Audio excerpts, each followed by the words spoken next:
Hey guys, Caveman Teacher, back finally to give you a wrap-up of this poetry unit that has kind of been, is the best way I can describe it, that has kind of been by all of the mess that was January, with me hurting myself, me being out, with the snow days, with everything that has gone into it. But I appreciate you guys sticking with me. I was able to give this review to most of the classes today because we've gotten this far in all of the classes, well, most of the classes, and now I get to turn you loose tomorrow for your Writer's Workshop Day to actually create a meaningful emotional piece.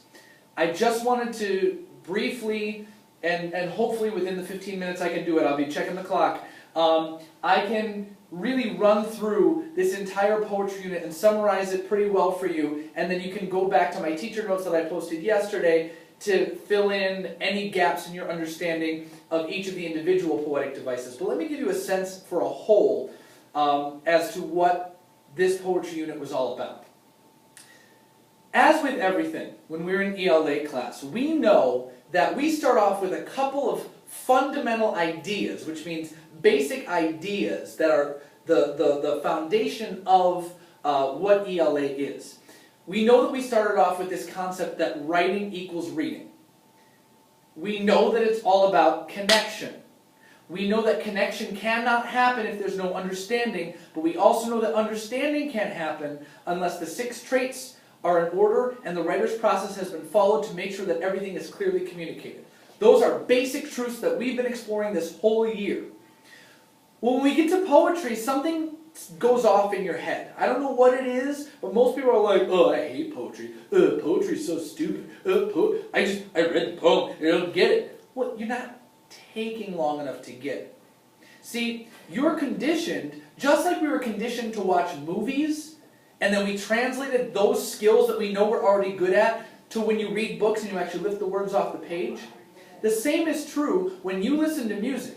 You have already trained yourself as people to focus in on the poetry that is inherent in music. You know what songs are meaningful and what songs are just, yeah, I'm dancing, whatever. The song's stupid, but the beat is good. You know how to listen to music. So we began this poetry unit by analyzing music as poetry, because it is really. It's just poetry that gets taken one step further to be put to music for the popular media. But when you're lifting it off the page, really the same thing is happening. You are examining words in order to figure out where the author is coming from, what the author's purpose is, and as part of that, what the main idea they are trying to express to you, to communicate to you, that they hope that you will understand and connect to. It's the same thing. It should sound very familiar. Same thing in literature. Like all prose and poetry have the same goal in mind: connection. So we started off with the building blocks of poetry. We know that at the core of poetry is mood, emotions. We have fewer words because that's when our emotions are the highest. Or I should say, when our emotions are the highest, that's when we have fewer words. And so each word takes on more meaning. And so a lot of times when I'm trying to express to you how I'm feeling, I can't do it very well. I have to give you comparisons or specific words that I'm feeling that put the image in your mind. So mood is really at the heart of poetry, just like conflict is at the heart of prose. You don't have any literature if there's no conflict. Nothing happens, nothing, right? You have no poetry if mood is not at the core, if the emotional context is not there. But, just like in any writing, the way you organize your thoughts is very important. So yes, mood is one of the essential building blocks. It's the foundation of everything we do in poetry. But also, verse and which is really poetry methodology, verse and stanza are meant to help your reader understand through organization and ideas and content, right? Those 2 of the 6 traits of quality writing, ideas and content and organization, are focused on when we go through the building blocks. Mood, stanza, right? Those are the building blocks. That's every piece of poetry will have those in order for your reader to understand you.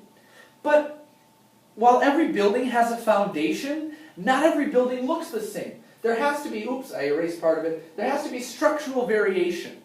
Now, this structural variation allows us to emphasize specific words. Rhythm, rhyme, and repetition are the structural variation that we can put in at the very beginning, that we decide at the very beginning is going to be kind of how we get ourselves across.